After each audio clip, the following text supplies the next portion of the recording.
Ұстаз деген атанаң, ұстаз досың, бауырың, ұстаз деген ұлы адам, оны сыйла, қауымым. Білім беріп балаға күш жігерін жұмсайды. Ал кейбір ата-аналар қадірін оның ұқпайды.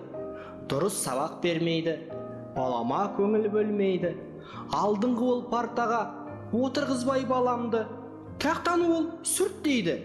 Сабақ бітсе 12-де, жұмыстан босап мен бірде. Мектепке жеткенімше жалғыз тастап баламды, онымен бірге отырып, неге сыныпта күтпейді? Деп білім бөліміне тікелей ол хат жазып, мұғалімге ол айтпай, директорға хабарласпай, мектепке де ол бармай, осындай істер жасайды. Көпке топырақ шашпаймын, барлығын кінәлай алмаймын. Бір айтарым оларға, егерде сол атана бір күн өзі балаға сабақ берсе көререм, 6 сабақ шыдаса мен сияқы беререм. Айтарым менің сіздерге, ұстаздарды сыйлайық, құрметтеп бағалайық. Ешқашанда сыртынан балағат сөздер айтпайық. Тек ақылмен іс шешіп, бір жағадан бас, бір жеңнен қол шығарып, тату тәтті тұрайық. Ұстаздарым, төл мерекелеріңіз құтты болсын. Алмаз Тұрсынбеков.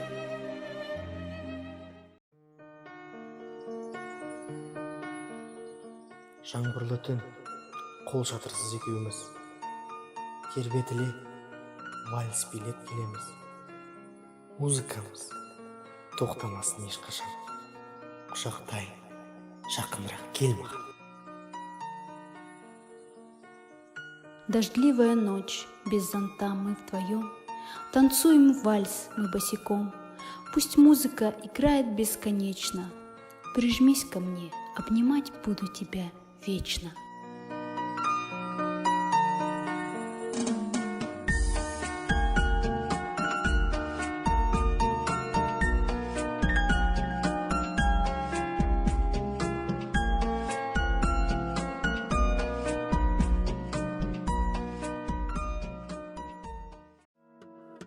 Шығарып сап өзіңді үйге бағып аламын.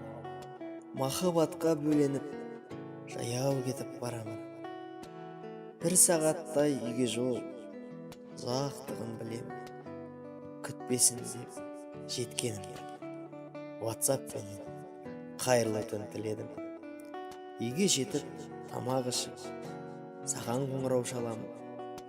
Сөйлесіп жатып өзіңмен, ұйықтап кейде қалам. Осылай кімде бол дерлер, лайктай алмай басамыз. Осы постпен бөлісіп, комментарий жазамыз.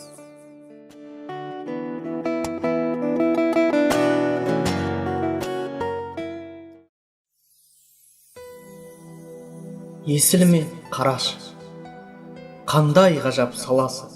Сол жақ шетте қыратта Қызылжар деген қаласы. Ирелеңдеп баппенен ағып жатқан жайы бар. Көз жүгіртіп қарасаң, бір ғажайып сәні бар. Талай ғасыр, талай күн, есілім менің ағады. Қазағымның суларын об өзенге құяды. Есілім менің есілім, мәңгілік сенің есімің жүрегімде қалады. Туған жерге махаббат мәңгілікке өшпестен оттай болып жанады.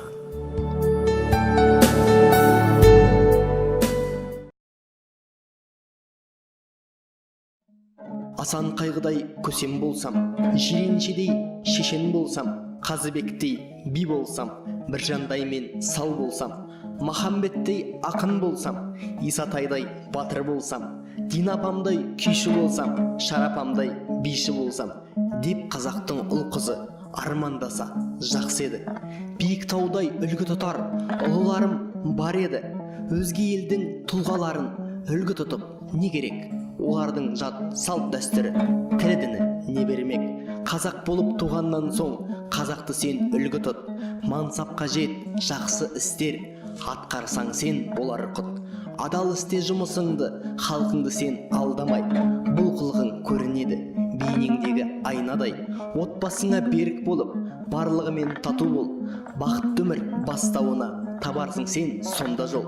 Ғұмыр өтіп қартайғанда жастар сыйлап келеді. Дүниеден өтер болсаң, мың қазағым шын ниетпен жылап жоқтап береді. Өмірден сен өтсең дағы атың қалар тарихта. Үлгі тұтар адамдармен боларсың бір қатарда.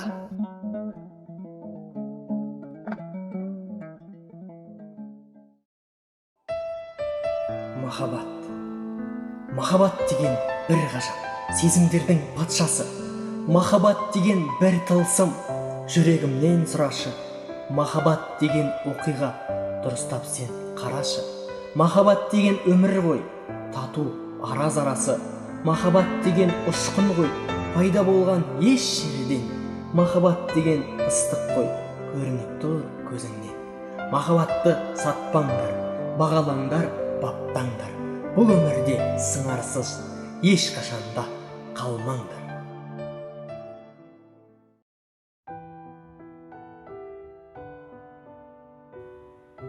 Жүрегім, не қалайсың? Айтшы маған. Таптым ба, таппадым ба, сыңар саған.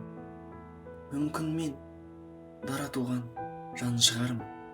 Бұл өмірде сыңары жоқ, мен бір адам. Жүрегім, тынышталшы, тыныш, тыныш. Уақыт келер, оңалар, бәрі дұрыс. Отбасы боп жанұя құрам мүмкін. Мүмкін бойдақ дүниеден өтем бір күн. Кім біледі, не боларын болашақта.